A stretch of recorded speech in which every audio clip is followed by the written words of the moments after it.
हमारे तमाम सुरक्षा बलों को उनके साहस, संघर्ष और कुर्बानी के लिए आज जो ये ईद विराम हुआ उसके लिए तमाम देशवासियों को उनको सलाम करते हैं, आभार करते हैं, साधुवाद करते हैं। साथ ही विभिन्न जगहों से आए यहाँ पे हमारे सोशल मीडिया के साथियों को भी बहुत बहुत साधुवाद करते हैं कि आपके माध्यम से आज की सच्चाई जो उद्भ्रमित किया जा रहा था लोगों के बीच में, आपके माध्यम से वो सारी जो दुर्गाएं थी, सारे वो जो गलतफहमी पैदा की जा रही थी वो दूर हो गया। तो इसके लिए आप सभी को भी बहुत बहुत धन्यवाद, साधुवाद। ये आंदोलन जब से शुरू हुआ है 12 फरवरी से इस आंदोलन के साथ हम जुड़े हुए हैं, या ये कहे कि भीम आर्मी 12 फरवरी से पहले से जुड़ी हुई है और हर इनके प्रोग्राम को सफल बनाने के लिए भीम आर्मी संघर्षरत रही है। 12 फरवरी से ये जब आंदोलन चला महाबोधि महाविहार के सामने, जब कोई बड़े नेताओं ने इसका समर्थन नहीं दिया था, तब माननीय सांसद चंद्रशेखर आजाद जी ने सर्वप्रथम संसद भवन में इस मुद्दा को लेकर के आवाज उठाने का काम किया। इस आंदोलन को सर्वप्रथम बड़े नेता ने आकर के समर्थन दिया, तो भीम आर्मी के राष्ट्रीय अध्यक्ष माननीय विनय रतन सिंह जी ने आकर के समर्थन दिया। उसके बाद ही क्योंकि प्रशासन को लगा कि भीम आर्मी की इन्वॉल्वमेंट हो रही है तो ये आंदोलन अब बहुत बड़ा रूप ले लेगा, तत्पश्चात ही इस आंदोलन को खत्म करने के उद्देश्य से महाबोधि महाविहार के समक्ष से तमाम हमारे बनते लिखों को जबरन बल का प्रयोग करके इनको मदद में ले जाके भर्ती किया गया। तब भी भीम आर्मी मजबूती के साथ, जैसे ही हमें जानकारी मिली, दल बल के साथ वहां पे पहुंच करके, आप सभी को जानकारी शायद ना हो, हमारे आकाश लामा जी भी नहीं थे, तब भी ऑल इंडिया पीपल्स फोरम का एप्लीकेशन लेकर के, आवेदन लेकर के डीएम ऑफिस में जाकर के बैठ गए और भीम आर्मी ने इस जगह को दिलाने के लिए लगातार 2 घंटा डीएम के साथ में बहस किया, तब जाकर के उस डीएम और वीडियो के माध्यम से इस जगह को उपस्थित कराया। तब भी ये विवाद करने वाले लोग नजर नहीं आए थे। उस समय भी हमने देखा कि आकाश लामा जी और हमारे गुरु भक्ति प्रज्ञा सिंह जी वहां पे उपस्थित थे और इनके संघर्ष के बदौलत ही आज ये आंदोलन इतना बड़ा हुआ है। आज भी जब इस आंदोलन को खत्म करने का प्रयास किया गया तो ऐसे षड्यंत्रकारियों का साथ मिला सरकार को, और जो चाहते हैं कि आंदोलन समाप्त हो उनका साथ मिला इन षड्यंत्रकारियों को। उनको जो मौका मिला और सरकार ने दबाव बना करके, यहाँ के अधिकारियों ने दबाव बना करके यहाँ पे बैठे भिखू और आकाश लामा जी पर दबाव बना करके इस आंदोलन को समाप्त करने की जो है उन पे दबाव बनाया गया, घोषणा करवाया गया। लेकिन उन्होंने जो है जब बैठक हुई और भीम आर्मी के साथियों के साथ इनकी बैठक हुई, दोबारा जाकर के एसडीएम से वार्ता हुई, तब जाकर के यहाँ पे ये कहा गया कि आप, हम लोगों ने कहा कि कम से कम जो ये पंडाल जैसे बने हुए हैं यथा स्थिति में रहेगी और जो लोग आएंगे उनके लिए आप व्यवस्था करो, आप अल्टरनेट व्यवस्था करो। जब ऐसे वार्ता हुई, उनकी सहमति इस पे जताई गई, कुछ चीजों को हमारे तरफ से भी जो है सहमति जताई गई, तब ये आज का जो है वहाँ एसडीएम और डीएसपी के माध्यम से ये सहमति के बाद हम लोग यहाँ पे जैसे ही आए वैसे ही जानकारी मिली कि भारत और पाकिस्तान के बीच में जो युद्ध की संभावना थी वहाँ पे युद्ध विराम हो गया है। ये बहुत ही खुशी की बात है और तथागत गौतम बुद्ध का ये अनुकंपा है, उनकी करुणा है कि ये युद्ध जहाँ से लगातार कहा जाता है कि भारत ने हमेशा पूरी दुनिया को शिक्षा और जो है करुणा का देने का काम किया, शांति का शिक्षा देने का काम किया, हमने दुनिया को युद्ध नहीं बुद्ध दिया। इस यथार्थ को फिर से उनके जनते से पूर्व संज्ञा में हम लोग उनके अनुकंपा से ये सिद्ध होता है।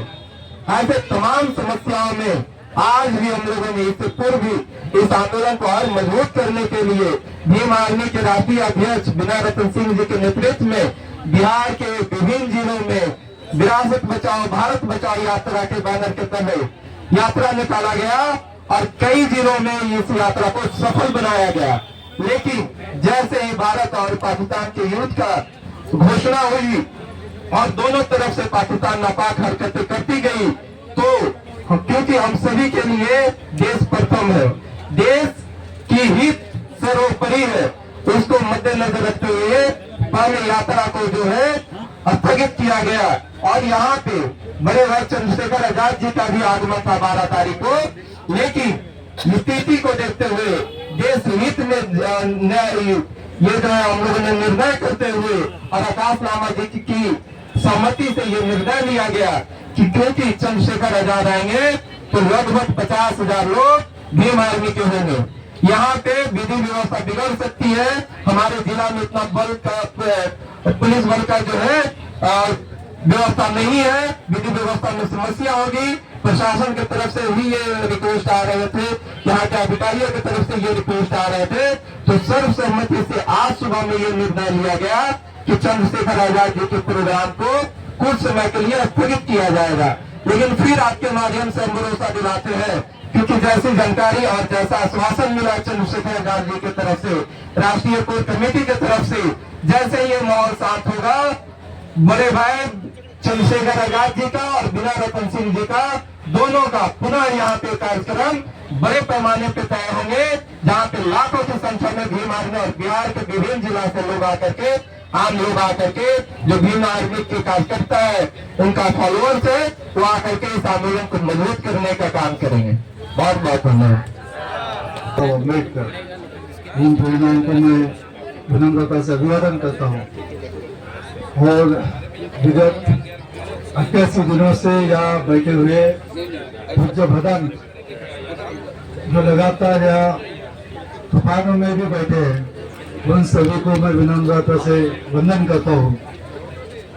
और 26 नवंबर 2023 से जो 1949 बीटी एक्ट के खिलाफ में जो आंदोलन चला, उसके साथ समता सैनिक दल हमेशा साथ में रहा है, बुद्धिस्ट सोसाइटी ऑफ इंडिया साथ में रही है, वो तमाम बुद्धिस्ट ऑर्गेनाइजेशन जो है भीम आर्मी या सभी देश के कोने कोने से जितने भी ऑर्गेनाइजेशन है वो साथ में काम कर रहे हैं। और आज हम ये देख रहे हैं कि ये आंदोलन दुनिया के कोने कोने में पहुंचा है। ये आंदोलन ऐसा ही नहीं पहुंचा, इसलिए पहुंचा है कि इसमें कमिटमेंट है। हम लोग भी जो खड़े रहे, आकाश लामा जी को हम जानते हैं, हमारे प्रज्ञाशील भंते जी जो है कि लगातार कि पहली बार नॉर्थ ईस्ट इंडिया जो है इस आंदोलन में आया आकाश लामा जी के नेतृत्व में, और पूरा देश उनके नेतृत्व को मानता है। और पूरे देश में समता सैनिक दल, बुद्धिस्ट सोसाइटी ऑफ इंडिया ने जो कैनवेसिंग की, उनको लेकर कोने कोने में गया। और आप देखते हैं कि उस 1949 एक्ट के खिलाफ में लाखों के मोर्चे निकालने का काम समता सैनिक दल, बुद्धिस्ट सोसाइटी और सभी ऑर्गेनाइजेशन ने मिलकर किया है। और आज देश के कोने कोने में आंदोलन हो चुका है। यहाँ यह आंदोलन को चलाते वक्त मैंने जो अनुभव किया, ये चिंचोली जी जो है, जो नागपुर से आते हैं, महाबोधि महाविहार में माथा टेकने आते हैं, और उन्हें लगता है कि मैंने सेवा देना चाहिए। और 81 दिनों से वो खाना पकाने का काम कर रहा है। हमारे वानखेड़ी ताई है जो यहाँ आई थी और हमेशा यहाँ पे खाना पकाने के लिए और काम करने के लिए। हमारी ये दीदी जो है यूट्यूब चैनल भी चलाती है, मगर लगातार काम कर रही है। हमारे सायरन मंत्री जी है, जिस वक्त ये आदेश आया कि ये पेंडल हटाना है या आंदोलन खत्म करना है, उस वक्त तो सायरन मंत्री जी सामने रहे। उन्होंने कहा, दिनों से वे उन्होंने कहा कि मैं जब सामने बनने की कोशिश किया तो मेरे घर वाले खिलाफ में हुए, तो मैंने घर वालों को छोड़ दिया। मेरे जो गुरु है वो इस आंदोलन के खिलाफ में गए, तो उस गुरु को भी छोड़ दिया, मगर इस जमीन को मैं छोड़ूंगा नहीं। इस जमीन में मैं दफन हो जाऊंगा, मगर बीटी एक्ट के खिलाफ में यही खड़ा रहूंगा। ऐसे ऐसे भंते जी हमारे क्या नाम है उनका, भंते जी अभी बैठे थे, रात दिन वो काम करते हैं, वहाँ सिक्योरिटी करते हैं। ऐसे तमाम जो भंते जी है, तमाम कार्यकर्ता नागसेन, और ये सब लोग लगातार काम कर रहे हैं। ये कमिटमेंट है, ये कमिटमेंट इनका तथागत के विचारों से है, सम्राट अशोकों के विचारों से और डॉक्टर बाबा साहब अम्बेडकर के विचारों से। मुझे एक याद है, जब आम्रपाली ने तथागत को चिवर मांगा था, तथागत ने चिवर दे दिया था। वो चिवर देने के बाद आम्रपाली तथागत के पैरों पे गिर पड़ी और इतना बेताशा खुशी से रो पड़ी कि तथागत के पैर उनके आंसुओं से भीग गए थे। और रोते रोते उन्होंने कमिटमेंट किया था तथागत के साथ, तथागत इस चिवर पे कोई आज चाहे ऐसा मैं कोई काम नहीं करूंगी। यहाँ जो तमाम जो 500-600 भंते जी जो बैठे हैं वो ऐसे कमिटेड है जिन्होंने तथागत के वो चिवर के साथ कमिटमेंट किया। चिवर लेना मामूली नहीं होता है। बाबा साहब के साथ कमिटमेंट किया। ये कमिटेड लोग है। जो कमीने लोग है वो बाहर है, जो कमिटेड है वो अंदर है। यह आंदोलन रुकेगा नहीं। समता सैनिक दल, चाहे भीम आर्मी हो, बुद्धिस्ट सोसाइटी हो, सभी, आकाश लामा जी, हमारे पूज्य भदन प्रज्ञाशील जी, हमारे भंते सुनील पाल जी, चंद्रकीर्ति जी, धम्मपत जी और तमाम जो बंदे जी है जो लगातार काम कर रहे हैं, उन सबके साथ समता सैनिक दल, बुद्धिस्ट सोसाइटी ऑफ इंडिया और तमाम ऑर्गेनाइजेशन साथ में खड़े रहेंगे और यह आंदोलन सफल होगा। इस विश्वास के साथ मैं ये रुकता हूँ। जय भीम।